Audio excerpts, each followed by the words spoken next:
Бекмамат Осмонов атындагы Жалал Абад мамлекеттик университети, Жалал Абад колледжи. Тарых сабагын окутуучусу Токтосунова Жүрөк Турдалиевна.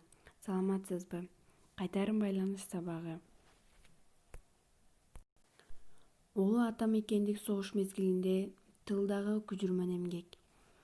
Фашисттик Германия 1939 дүйнөлүк экинчи согушту баштап, Европанын бир катар мамлекеттерин Чехословакияны, Францияны, Бельгияны, Голландияны, Данияны, Норвегияны, Грецияны басып алган.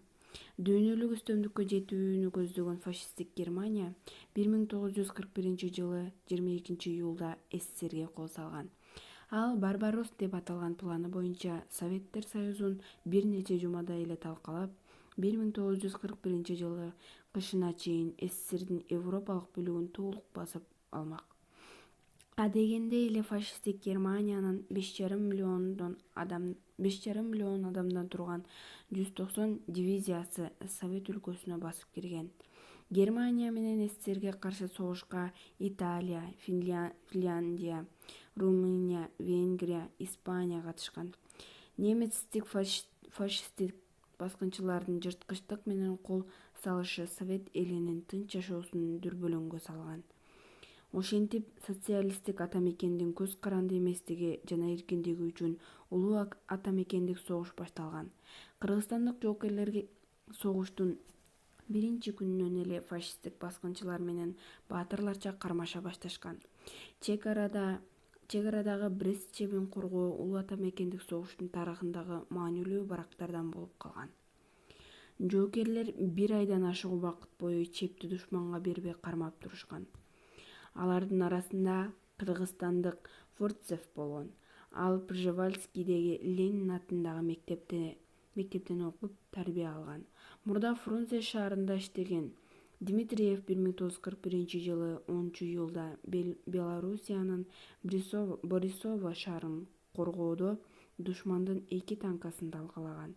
Согушта көрсөткөн эрдиги үчүн ал 1941 31 августта кыргызстандыктардан биринчи болуп Советтер Союзунун баатыры деген наамга татыктуу болгон. Кыргызстандын өкмөтү согуштун биринчи күнүнөн эле калкты аскердик жактан окутууга, аскердик бөлүктөрдү түзүүгө киришкен.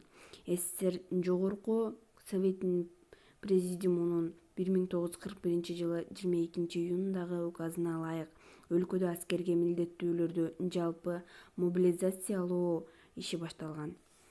Бул иштин жүрүшүндө Кыргызстанда 385 аткычтар дивизиясы, кийин 40 жана 153 аткычтар бригадалары, 2 улуттук ат жандар дивизиясы түзүлүп, алар республиканын өнөр-жай ишканалары жана колхоздору тарабынан жабдылган.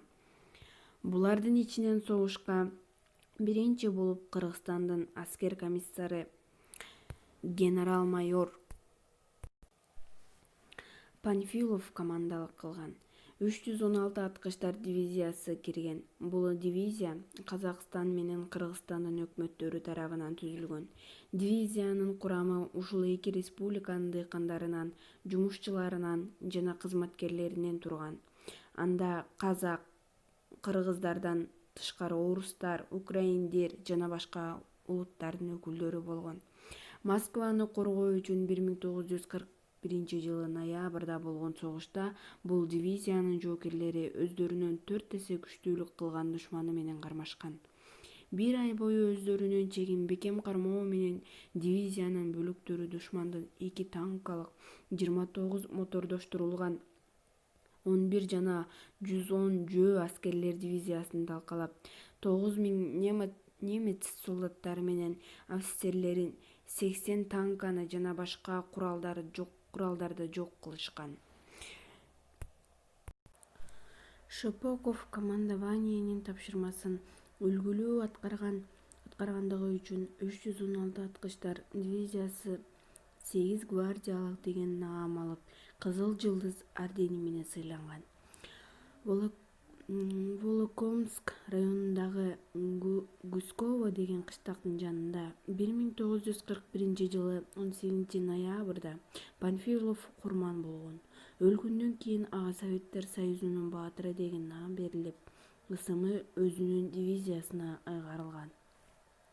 Мындан тышкары Советтер Союзунун баатыры деген наам Панфилов дивизиясынын 28 жоокерине ыйгарылган. Алардын ичинде кыргызстандык Дүйшөнкул Шопоков. Бул кыргыздардан чыккан биринчи Советтер Союзунун баатыры эле. Николай Ананиев, Григорий Шемякин, Григорий Конькин, Иван Москаленко, Григорий Петренко, Иван Добробабин болгон. Сталинграддын алдындагы Түндүк Кавказдагы жана Курскинин алдындагы салгылашууларда кыргызстандык жоокерлер да эрдиктин үлгүсүн көрсөтүү менен баатырларча чакырмашып, көбү ата мекен үчүн курман болушкан.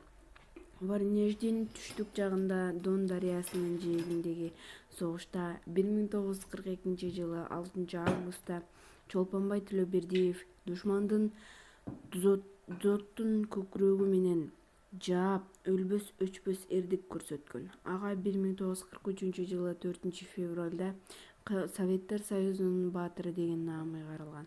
Сталинград үчүн согушта артиллерист, наводчик, сержант Дайыр Асанов эрдик менен салгылашкан.